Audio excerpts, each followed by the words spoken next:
Bitcoin, 11 ans plus tard, record historique. Bon, on va pas s'enflammer, c'est pas la TH, on est toujours en train de se faire allumer, mais ça vaut quand même le coup qu'on en parle parce que c'est très impressionnant, ça a choqué tout le monde.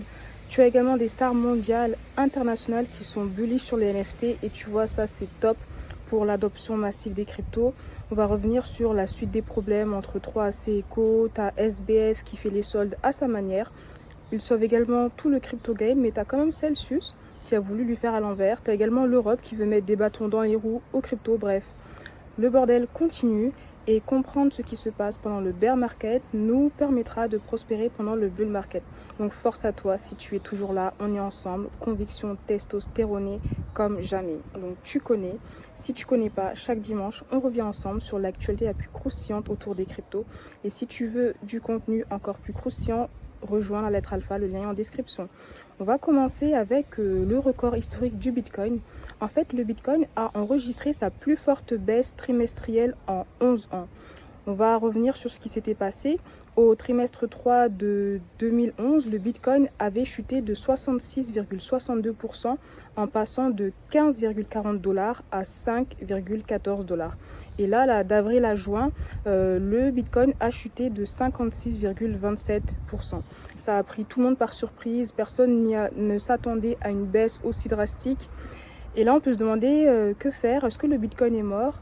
Est-ce que les cryptos vont mourir? Je ne sais pas. En tout cas, si on voit ce que Michael Saylor, à la tête de MicroStrategy et le président du Salvador font, ils continuent d'acheter du Bitcoin. Donc, ils sont toujours bullish sur le Bitcoin. N'hésite pas à me dire ce que tu en penses. Maintenant, je vais te parler de SBF. SBF, c'est le père du crypto game. Il est à la tête d'Alameda Research et de FTX. Et là, il a fait une révélation pas très positive concernant les plateformes crypto centralisées. En fait, il a dit qu'il y en a d'autres qui pourraient tomber, qui sont dans des problèmes actuellement, mais qui le cachent. Et je pense que c'est normal. Donc voilà. Le meilleur moyen d'avoir ces cryptos protégés, c'est de les avoir sur un cold wallet, le Ledger. Je le dis souvent, mais c'est bien de se le rappeler parce que souvent, on a tendance à se dire « Ouais, mais ça arrive qu'aux autres, ça va pas arriver sur ma plateforme. » Et paf, tu as ta plateforme qui, du jour au lendemain, elle arrête les retraits. Donc franchement, prends pas cette information à la légère.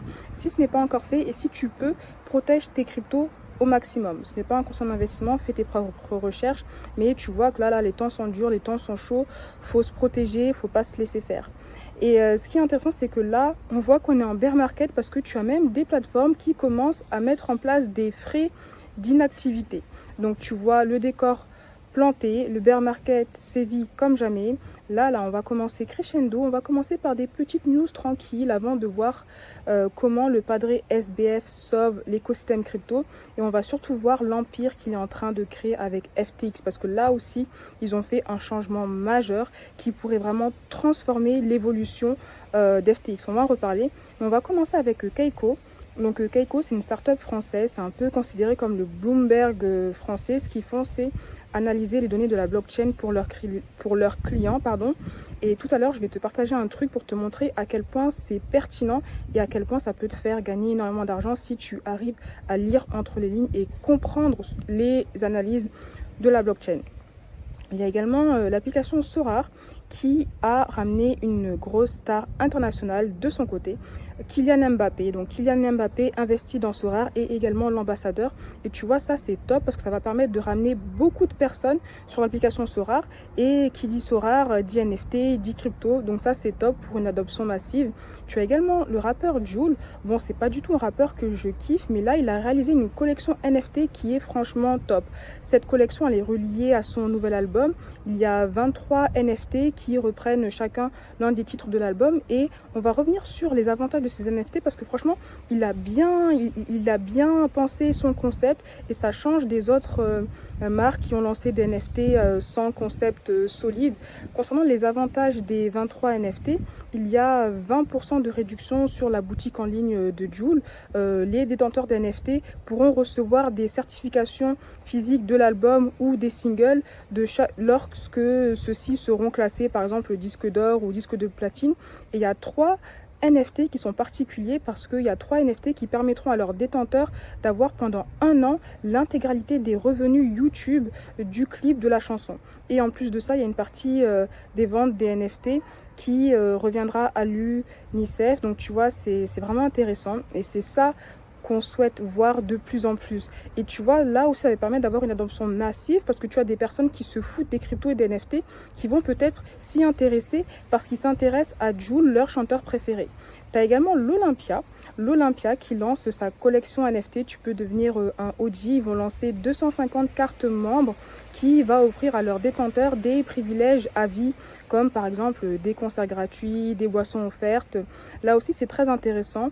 Et tu as Facebook. Bon, Facebook, on sait que depuis longtemps, ils sont bullish sur tout ce qui est crypto, métaverse, NFT. Et là, ils ont commencé à tester les NFT aux États-Unis sur leur plateforme.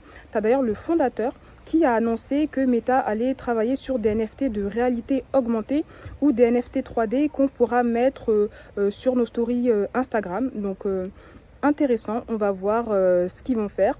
Tu as également la marque de voitures de luxe Bentley qui va lancer sa collection NFT en septembre 2022. Ils vont lancer 208 pièces. Là aussi, ils ont réfléchi au storytelling derrière. C'est assez intéressant. Et ce qui est bien, c'est que là, on voit qu'ils veulent créer une collection NFT qui sera présente sur le long terme. Et le but, c'est aussi de s'imposer dans l'écosystème Web3. Donc, malgré le bear market, ils voient que le Web3, c'est pas passager, c'est là pour durer. Et tu vois, c'est ça qu'on aime. C'est un peu la fin des photos de profil sans aucune c'est un peu la fin des NFT photos de profil sans aucune utilité. Là, on est vraiment en train de vouloir adresser la masse et le but, c'est que les NFT intègrent nos vies sans qu'on le sache et qu'on achète un NFT, non pas parce que c'est NFT, mais pour les avantages que ces NFT vont nous procurer et c'est ce qu'on est en train de voir. Donc ça, c'est top. Maintenant, on va parler d'OpenSea. OpenSea, c'est la plus grande plateforme NFT à ce jour. En fait, ils ont leur fournisseur de messagerie Customer.io qui a fait bref. En fait, tu as un employé de Customer.io qui a abusé de son pouvoir, entre guillemets, pour télécharger et partager les adresses email des personnes sur OpenSea. Donc ça, c'est chaud parce que ça veut dire que ces personnes sont vulnérables à être victimes d'attaques de phishing. Donc si tu reçois un mail de la part d'OpenSea, fais très très gaffe parce que ça peut être un faux mail qui va te dire de cliquer sur un lien pour après prendre tous tes NFT. Donc fais très très gaffe. On va parler de Coinbase. Coinbase, récemment, on avait vu que c'était chaud pour eux. Ils avaient licencié beaucoup de personnes, mais malgré ça, ils sont toujours en train de buddle comme jamais. Là, leur marketplace NFT, elle n'avait pas trop eu le succès espéré. Donc là, ils sont en train de lancer des nouvelles fonctionnalités pour essayer de lui redonner un nouveau souffle et de la redynamiser. Ils sont également en train de vouloir se développer en Europe. Et tu sais que leur concurrent principal, c'est Binance. Binance aussi, eux, ils charbonnent. À chaque fois, ils nous ramènent des partenariats de ouf. Là, ils ont fait un partenariat avec Rabi, c'est l'influenceur TikTok qui a le plus de followers. Alors sur Twitter, il y a beaucoup de personnes qui se sont plaints ou qui ont dit par exemple mais pourquoi Rabi, pourquoi pas un influenceur crypto, je valide pas trop. Mais tu vois, moi je trouve que c'est intéressant parce que quand on parle d'adoption massive, on parle de personnes qui n'ont aucune idée de ce qu'est les cryptos. Donc on peut pas dire à un influenceur crypto de s'adresser aux personnes qui ne connaissent pas les cryptos. Tu vois, il faut d'abord qu'on parle à un influenceur qui les ressemble. Après, ils vont avoir une première approche à Binance. Et puis, si ça les intéresse, ils vont après se diriger vers d'autres influenceurs crypto. Et tu vois, pour qu'une personne puisse avoir confiance à une application, ça marche pour les cryptos et pour n'importe quoi, il faut qu'elle puisse l'avoir au moins 7 fois dans divers contextes différents. Donc là, des gens vont voir Binance avec Rabi, après dans un autre contexte. Et moi, tu vois, je trouve que c'est très intéressant et j'adore la stratégie de Binance. Mais on va voir quand même qui risquerait de se faire dépasser, je t'en parle tout à l'heure. Mais avant ça, on va revenir sur Coinflex, pas Cornflex, Coinflex. Je t'avais parlé des problèmes qu'ils avaient la semaine dernière. Ils ont stoppé les retraits parce qu'il y avait une personne qui lui devait des sous, qui n'a pas payé. Et là, ils sont pour parler avec plusieurs fonds qui pourraient racheter leur dette de 47 millions de dollars. Ils ont aussi révélé l'identité de la personne qui leur doit de l'argent. Et cette personne, elle est en mode ah non, mais vous avez menti, moi je vous dois pas d'argent. Bref, c'est chaud. Tu vois que quand c'est le bull market, tout le monde est ami, l'argent coule à flot, les gens se prêtent de l'argent, on ferme les yeux un peu partout. Et quand c'est les problèmes, personne n'a d'argent, personne n'a prêté de l'argent, bref. On va voir comment ils vont s'en sortir. Et là, une belle transition sur l'affaire 3AC. Là, c'est vraiment la faillite. Ils déposent le bilan. En avril 2022, ils avaient plus de 3 milliards de dollars d'actifs sous gestion. Et suite aux conditions extrêmes de marché, ils ont pratiquement tout perdu. Tout perdu. Déjà, ils ont perdu 200 millions de dollars avec l'UST. Là, c'est tellement chaud pour eux qu'ils sont en train de bégayer. Même devant l'autorité singapourienne, ils mentent, ils bégayent. Bref. Fin du game pour 3AC. Ce qui est dommage, c'est qu'ils ont entraîné d'autres projets dans leur chute, entre guillemets, parce que tu as Voyager qui avait passé des fonds à 3AC pour que 3AC puisse les faire travailler, je t'en avais parlé. Et là, ils étaient en mode 3AC rend l'argent, frère. Tu vois, nous, on veut retrouver notre argent, sauf qu'il n'y a pas d'argent. Il n'y a pas d'argent. Du coup, Voyager compte mener une action en justice contre 3AC. Il y a quand même 675 millions de dollars en jeu. Et suite au défaut de paiement de 3AC, Voyager a dû stopper les retraits. Mais je t'avais parlé de SBF qui a pu quand même leur lâcher un petit débit. Donc ça, c'est cool. Et concernant SBF va aussi racheter BlockFi pour 240 millions de dollars. Je te mets les détails. Et ce qui est intéressant concernant BlockFi, c'est qu'en juillet 2021, ils avaient levé des fonds sur une valorisation de 4,8 milliards de dollars. Et en juillet 2022, SBF les rachète pour 240 millions de dollars. Donc là, il se met bien, tu vois, il fait les soldes à sa façon, donc c'est cool. Et SBF pourrait aussi racheter la plateforme Robinhood. Et Robinhood, même délire, en juillet dernier, ils avaient une forte valorisation et ils ont perdu environ les 3/4 de leur valorisation avec la baisse des cryptos. Donc SBF, FTX se met très très bien. Et tu vois, ce qui est intéressant, c'est que quand on a commencé à parler publiquement qu'SBF pourrait racheter Robinhood, il y a la valeur des actions de Robinhood qui a monté. Donc on a l'impression que SBF, il est là, il peut même faire la pluie et le beau temps sur l'avenir d'une entreprise crypto. Par contre, tu as aussi Celsius, tu vois, Celsius qui voulait potentiellement qu'SBF les rachète. SBF, il a un peu regardé les bails de Celsius. Après, il lui a dit, frère, par contre, toi, tu vas pas me la faire à l'envers. J'ai vu ton trou de 2 milliards de dollars dans tes finances. Les problèmes, je te les laisse. Merci, mais non merci. Et donc, c'est triste pour Celsius. Là, ils pourraient faire faillite. Ils ont cassé leur silence sans vraiment s'exprimer. C'est chaud pour eux, j'ai l'impression que c'est la fin du game pour eux aussi. Je suis désolée, le soleil part, mais bon, l'essentiel c'est le contenu. Maintenant, on va se concentrer sur FTX. C'est intéressant de voir l'évolution de la plateforme. Moi, tu vois, avant, je ne m'intéressais pas du tout à FTX, mais là, je m'y intéresse de plus en plus. Et ce qui est intéressant, c'est qu'au début, quand ils se sont lancés, ils se positionnaient comme la plateforme construite par les traders pour les traders. Et là, ils ont un changement de positionnement. Ils sont en train de se positionner comme la plateforme par les traders pour tout le monde. Ils offrent une large gamme crypto. Et si on regarde les analyses sur la blockchain, donc on-chain, le volume de Bitcoin sur FTX a dépassé en mai pour la première fois celui de Coinbase. Bon, ils sont loin derrière Binance, mais on voit quand même qu'ils ont eu une forte évolution. Et si on regarde les parts de marché, on peut observer qu'ils ont une forte croissance. En 2021, par exemple, FTX ne représentait que 4% de la part de marché spot, alors qu'aujourd'hui, elle en représente 24%. Donc, tu vois qu'ils ont charbonné et tout cela se fait ressentir sur les chiffres. Et FTX, comme Binance, a son jeton natif, le FTT.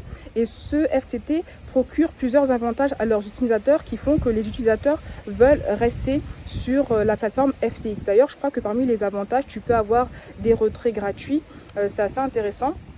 Et quand on voit les volumes d'échange, quand on compare les volumes d'échange d'FTT au BNB, on voit que là, bon, c'est encore, il y a peu de volume parce que c'est pas long. Ils ont sorti leur token, je crois que c'était l'année dernière, donc ils sont pas là depuis longtemps. Mais si on voit l'histoire que le BNB a eu, si le FTT reproduit la même histoire que le BNB, ça pourrait être to the moon pendant le prochain bull market. Tu vois, bon là, c'est aucun conseil en investissement, faut faire ses propres recherches. Mais en tout cas, moi, je m'intéresse de plus en plus à FTX parce que là, on voit qu'ils sont en train de faire les soldes et si ça se passe bien pendant le bull market, ils pourraient se mettre très très bien. Je profite de te partager ça parce que là on est un peu entre nous, ça fait déjà 14 minutes que je parle, je pense que la majorité des gens sont partis. N'hésite pas à me dire ce que tu en penses. Une autre donnée qui est assez intéressante, c'est qu'SBF, il avait un peu regardé les comportements des entreprises en pleine croissance et il a vu que c'est pas parce que tu fais x10 sur ton nombre d'employés que tu vas faire x10 sur ta productivité ou x10 sur ton chiffre d'affaires. C'est pour ça que eux, ils sont pas en mode on recrute, on recrute, on recrute. Ils sont là, nous, ce qu'on a actuellement, ça nous convient et on budole avec notre équipe telle qu'elle en fait. Et ça, c'est bien, tu vois, ils sont pas là pour show off, ils sont là pour budole, pour construire et se développer. On va voir. N'hésite pas à me dire comment tu vois l'avenir d'FTX et si tu crois qu'ils pourront détrôner Binance. Maintenant, on va finir en parlant des réformes de l'Europe qui veut encadrer les crypto-monnaies. Moi, je t'avoue que ce sujet, ça me fait mal à la tête de ouf, mais c'est important de connaître un peu les grandes lignes parce que ça nous impacte directement, tu vois, si on est en Europe, si on est en France. Donc là, on sait que l'Europe veut encadrer les crypto-monnaies et là, on a des mises à jour concernant MiCA et TRF. Je vais te partager vraiment les grandes lignes parce que je t'invite à regarder des contenus très spécialisés si tu veux savoir tous les détails. Mais dans les grandes lignes, concernant MiCA, il a été acté la régularisation des stablecoins, il y aura un PSAN européen pour les entreprises et les entreprises crypto, elles devront rendre des comptes sur leur consommation énergétique et leur impact environnemental. Bon, ça va pas se faire tout de suite, hein. Les entreprises elles ont 18 mois pour se mettre à jour et même ces réformes seront mises en vigueur dans 18 mois. Il y aura peut-être des amendements qui seront faits entre temps, bref. Et concernant TRF, dans les grandes lignes, il y aura un KYC obligatoire, KYC, Know Your Customer, donc vérification d'identité obligatoire pour tous les virements supérieurs à 1000 € qui sont faits de plateformes centralisées à des unhosted wallets, donc des wallets décentralisées qui appartiennent aux clients. Donc je ne sais pas comment ils vont faire pour vérifier qu'on s'envoie des sous sur notre wallet décentralisé. À voir. Il y aura aussi un KYC qui sera obligatoire à partir de 1 € pour tous les virements de plateforme à plateforme. Il n'y aura pas de vérification pour les transactions P2P, donc de unhosted wallet à unhosted wallet. Donc voilà, on va voir comment ça va évoluer. Il y a quand même beaucoup de flou, c'est pas encore en vigueur. C'est dommage, tu vois, que l'Europe se met une balle dans le pied, mais bon, c'est la vie. Donc c'est tout pour moi, n'hésite pas à me partager les news qui t'ont marqué, n'hésite pas à me partager tes retours, je t'attends en commentaire, tu mets un petit j'aime si tu as kiffé, si tu veux donner de la support. Et on se retrouve sur les réseaux sociaux, pense à Dior, toujours, fais tes propres recherches. Et moi je te dis à très vite pour une prochaine vidéo.